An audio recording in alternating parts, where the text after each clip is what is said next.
কর্তৃত্ববাদী সরকার তাদের সুবিধার্থে internet shutdown করে যা নাগরিকের সাথে প্রতারণার শামিল। এর মাধ্যমে ভিন্ন মতকে দমিয়ে রাখা এবং সম্প্রদায়গুলোকে বিচ্ছিন্ন করা হয়। দেশ বিদেশের 800 প্রতিনিধির অংশগ্রহণে 3 দিনব্যাপী বে অব বেঙ্গল কনভারসেশনের সমাপনী দিনে কেবল ইন্টারনেট শাটডাউন নয়, বিদ্যুৎ ও কয়লা উৎপাদন, শিক্ষা, চিকিৎসা, রাজনীতি, অর্থনীতি সহ নানা বিষয়ে আলোচনা হয়। সাবেক সরকারের আমলে আন্তর্জাতিক কনভারসেশন বে অফ বেঙ্গলের আয়োজন করতে গিয়ে নানাভাবে বাধাগ্রস্ত হলেও এবার তৃতীয়বারের মতো আজ শেষ হতে যাচ্ছে এই আয়োজন।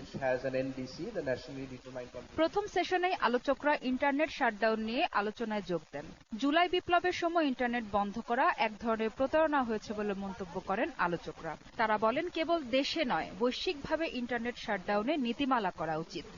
ইন্টারনেট শাটডাউনটাকে ইউজ করা হয় ফ্রিডম অফ স্পিচ বা ফ্রিডম অফ এক্সপ্রেশন, এটাকে এটার উপর একটা কন্ট্রোল করার জন্য। ইন্টারনেট ব্যবহারটাকে একটা বৈশ্বিক মানবাধিকার হিসাবে দেখতে হবে এবং নাগরিকের একেবারে প্রাত্যহিক অধিকার হিসাবে দেখতে হবে। এইভাবে ইন্টারনেট শাটডাউন করা যাবে না। সবচেয়ে ভালো হয় যে জনগণ এবং সরকারের মধ্যে যদি একটা বোঝাপড়া হয় যে ইন্টারনেট শাটডাউন ঘটবে না।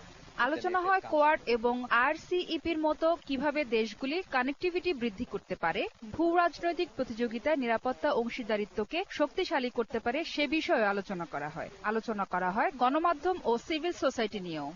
Everything can't be left to government funding.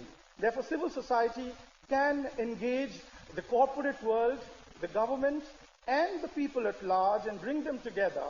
অন্যদিকে বাংলাদেশে একটি কর্পোরেট পাওয়ার পারচেজ এগ্রিমেন্ট ফ্রেমওয়ার্ক প্রতিষ্ঠার জন্য বর্তমান চ্যালেঞ্জ, সুযোগ এবং সুপারিশ নিয়ে আলোচনা করেন বক্তারা।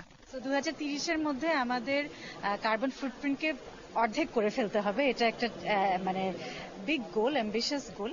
এটার জন্য আমাদের রিনিউয়েবল এনার্জি অ্যাক্সেস করা দরকার, যেন আসলে গ্রামীণ ফোনের মতন অন্য কর্পোরেটরাও যেন ডাইরেক্টলি রিনিউয়েবল এনার্জি অ্যাক্সেস করতে পারে। শান্তি, স্থিতিশীলতা, উন্নয়নই সবার লক্ষ্য, কিন্তু পুরনো ভুল থেকে শিক্ষা নিয়ে নতুনভাবে পথ চলা যায় কিনা সেই বিষয়ে পরামর্শ দেন বিশেষজ্ঞরা।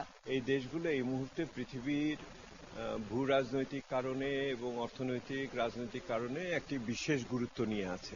সেহেতু এই অঞ্চলের শান্তি, স্থিতিশীলতা, উন্নয়ন বিশ্বের জন্য গুরুত্বপূর্ণ। যেটা গত কয়েক বছর থেকে প্রতিবেশী ভারতের একটা টেনশন আছে এবং সেই টেনশনটা এখনো একটা, আমি বলবো, খুবই বাজে অবস্থায়, বাজে জায়গায় দাঁড়িয়ে আছে। এই কনফারেন্সে একটা খুবই ক্লোজ ডোর ডায়ালগের আয়োজন করেছিলাম, খুবই হিটেড ডিসকাশন হয়েছে। এছাড়াও 3 দিনব্যাপী আয়োজিত এই সেমিনারে জুলাই আন্দোলন সহ সামগ্রিক বিষয়ে নানা রকম সমস্যা ও সমাধানের বিষয়ে আলোচনা হয়। মাহফুজা বৃষ্টি, ডিবিসি নিউজ, ঢাকা।